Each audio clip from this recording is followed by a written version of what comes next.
तो दोस्तों आज के द हिंदू न्यूज़पेपर के एडिटोरियल के कुछ इम्पोर्टेंट वर्ड्स इस प्रकार हैं। एक वर्ड है एक्सेसिबल। इसका मतलब होता है पहुँचने लायक, ठीक है ना? मतलब रीचएबल, ठीक है? और आप लोगों को जीके जीएस में पढ़ने को मिलता होगा कि साउथ अफ्रीका में बहुत सारे ऐसे जंगल हैं जो एक्सेसिबल है ही नहीं, मतलब आप वहाँ पहुँच नहीं सकते हैं, ठीक है ना? और पहले के समय में जिस तरीके से आजकल हम लोग कहीं भी चले जाते हैं, हर जगह मतलब कि एक्सेसिबल नहीं था, कहीं पर नदी के कारण बाधा हो जाता था या कुछ हो जाता था, ठीक है ना? लेकिन आज तो संसार का लगभग हर कोना क्या है तो एक्सेसिबल है, ठीक है? आसानी से हम लोग चले जाते हैं कहीं भी। और अप्रोचेबल भी इसका सिनोनिम हो जाता है। तो एक्सेसिबल का एक अर्थ अप्रोचेबल होता है। तो कोई व्यक्ति अगर अप्रोचेबल है तो वह आपके कॉन्टैक्ट में आसानी से आ सकता है। मतलब कि नेता वगैरह होता है तो बहुत सारा नेता होता है एक्सेसिबल होता है। आप अपनी बात वहाँ तक आसानी से पहुँचा सकते हैं। और बहुत नेता ऐसा होता है जो एक्सेसिबल होता ही नहीं है। एक बार आपसे वोट लिया और उसके बाद आप वहाँ तक उसके दरवाजे तक पहुँच जाएँगे, वहाँ तक अपनी बात को रख पाएँगे, ऐसा कर पाना मुश्किल हो जाता है। मतलब वो एक्सेसिबल नहीं होता है, ठीक है ना? उसके बाद है फ़ोरकास्ट, ठीक है? और एक वर्ड है फ़ोरटेल और एक वर्ड है फ़ोरसी। तो हिंदी में अगर आप इसका अर्थ जानेंगे तो सबका लगभग हो जाता है भविष्यवाणी, लेकिन अंतर है, यूज़ को समझना होगा। देखिए, फ़ोरकास्ट मतलब होता है पूर्वानुमान। पूर्वानुमान जो होता है जैसे कि आप ही टेम्परेचर क्या है, अभी का प्रेशर क्या है, इसके आधार पर फ़ोरकास्ट किया जाता है वेदर का, ठीक है ना? मतलब पूर्वानुमान लगाया जाता है। फ़ोरटेल का मतलब होता है भविष्यवाणी, ठीक है ना?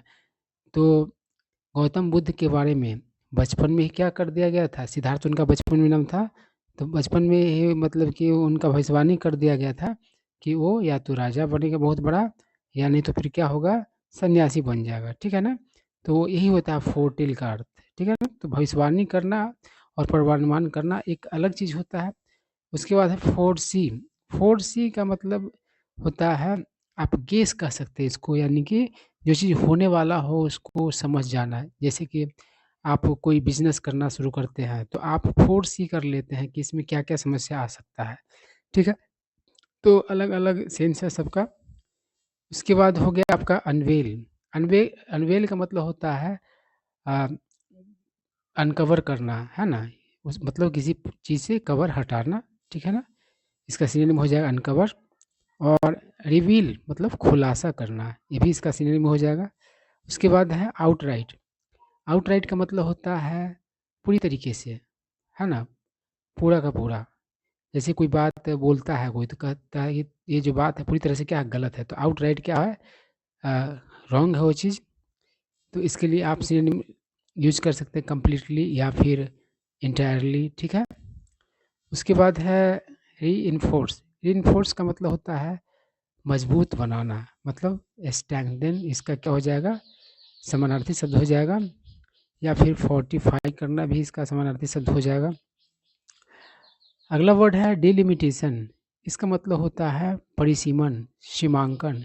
और इसका सिनोनिम क्या हो जाएगा तो लिमिट हो जाएगा।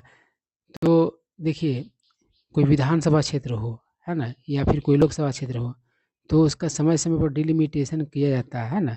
यानी कि उसका सीमा बनाया जाता है समय-समय पर कि चलो यहाँ से ये विधानसभा क्षेत्र है और यहाँ से ये लोकसभा क्षेत्र है, इस तरीके से, ठीक है ना?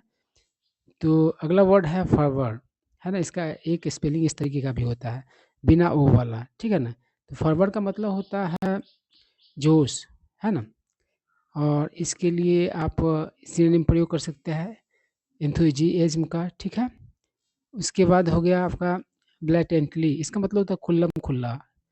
और सिनोनिम हो जाएगा फ्लैग्रेंटली। तो बहुत सारे नियम कानून ऐसे होते हैं जिसका खुल्लम-खुल्ला धज्जी उड़ाया जाता है। ब्लैटेंटली उसका क्या किया जाता है, अवमानना किया जाता है।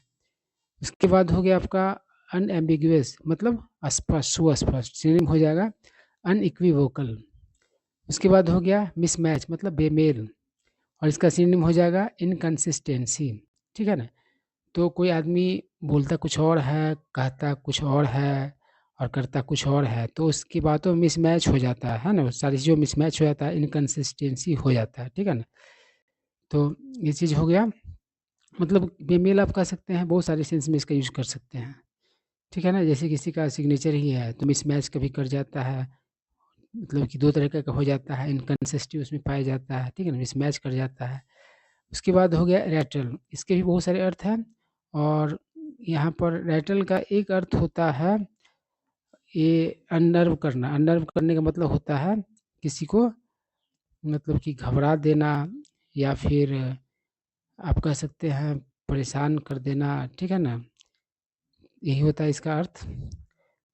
और डरा देना होता है इसका अर्थ रैटल का। उसके बाद एक मुहावरा बनता है, रैटल समबडीज़ केज, इसका मतलब होता है चिढ़ाना, किसी को अनवाई करना, है ना? नाराज़ करना। उसके बाद हो गया विल्ड, विल्ड मतलब होता है भाँजना, फिराना, चलाना। जैसे कोई हाथ में चाकू लेकर के एकदम विल्ड कर रहा है, मतलब भाँज रहा है, चला रहा है ना? और सिनोनिम हो जाएगा ब्रांडिश, मतलब कोई भी हथियार वगैरह हाथ में लिए हुआ है उसको क्या कर रहा है, घुमा रहा है, तो उस सेंस में विल्ड का प्रयोग किया जाता है।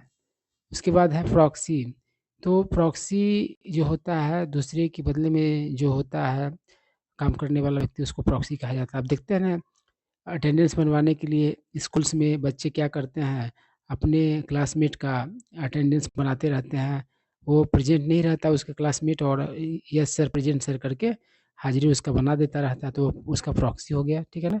और इसका सिनोनिम हो जाता है डेलीगेट, ठीक है ना? उसके बाद हो गया डिसगाइज, इसका मतलब होता है भेष बदलना, ठीक है ना? और रावण ने भेष बदल के ही क्या किया था, सीता जी का अपहरण कर लिया था, है ना? तो डिसगाइज का अर्थ होता है भेष बदलना। और इम्पर्सोनेट इसका सिनोनिम हो जाएगा, समानार्थी शब्द हो जाएगा। उसके बाद हो गया स्पिरिट, स्पिरिट के बहुत सारे अर्थ हैं, जैसे कि इसका अर्थ आत्मा भी होता है ना? और इसका अर्थ मनोबल भी होता है। और किसी प्लेयर का, किसी टीम का स्पिरिट अच्छा है, मतलब मोरल अच्छा है, मनोबल अच्छा है, तो अच्छा खेलेगा, ठीक है ना? और देखिए, ये जो 2 वर्ड्स है अलग-अलग है, मोरल और मोरल, है ना? तो इसका मतलब तो मनोबल, मोरल का, और मोरल का मतलब नैतिक। जैसे कोई स्टोरी आप पढ़ते हैं तो उससे आपको मोरल लेसन मिलता है ना? नैतिक सीख मिलता है, मोरल नहीं मिलता है। मोरल जो हो गया मनोबल, तो आपका मनोबल अच्छा रहेगा तो उस दिन आप अच्छे तरीके से काम करेंगे। तो ये दोनों ही वर्ड्स बहुत ही कन्फ्यूज़ करते थे, इसके अंतर को आप लोग समझ पाए होंगे। मोरल मतलब मनोबल और मोरल मतलब नैतिक, ठीक है? उसके बाद है डिस्कोर्स, डिस्कोर्स मतलब होता है अ, भाषण, है ना? और इसका वर्ब के तौर पर भी यूज़ किया जाता है और इससे 2 फ्रेज़ल वर्ब्स बनते हैं, है ना? है कि डिस्कोर्स ऑन, और डिस्कोर्स ऑन के बदले में डिस्कस अपॉन का भी यूज़ किया जाता है ना? दोनों सेम ही अर्थ देते हैं, तो इसका मतलब होता है जिस चीज़ के बारे में आप बहुत सारी चीज़ें जानते हो उसके बारे में बहुत सारा बात करना, मतलब जो चीज़ आप बहुत ज़्यादा जानते हो उसके बारे में ढेर सारा बात करना, है ना? ठीक है? उसके बाद हो गया आपका बैक, तो बैक मतलब आप जानते हैं पीछे का होता है, पीछा होता है ना? फ्रंट मतलब आगे होता है, तो इसका फ्रंट और बैक वाला सेंस आप लोगों को समझ में आ रहा है।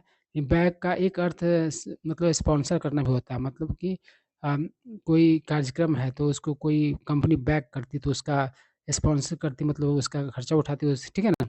समर्थन करना भी होता है इसका बैक का। उसके बाद हो गया बेड रॉक, बेड रॉक मतलब आधार, ठीक है ना? तो कोई मतलब कि सिद्धांत वो उसका बेडरॉक क्या है, उसका आधार क्या है, किस पर वो मतलब कि आधारित है। उसके बाद हो गया आपका कंसेंट, तो इसका एक अर्थ हो जाता है सहमति और दूसरा आप परमिशन भी कह सकते हैं, ठीक है ना? उसके बाद हो गया प्रोपेगेट, तो प्रोपेगेट का मतलब होता है फैलाना। देखते हैं लोग झूठ को प्रोपेगेट करते हैं या कोई कभी अच्छी चीज़ों को प्रोपेगेट करते हैं, ठीक है ना? तो इसका सिनोनिम हो जाएगा डिसेमिनेट या फिर स्प्रेड करना, ठीक है? तो ये कुछ वर्ड्स थे आज के द हिंदू न्यूज़पेपर के एडिटोरियल के, ठीक है ना? तो आई होप आप लोगों को कुछ न्यू वर्ड सीखने को मिले होंगे और कुछ वर्ड्स का रिवीजन हुआ होगा।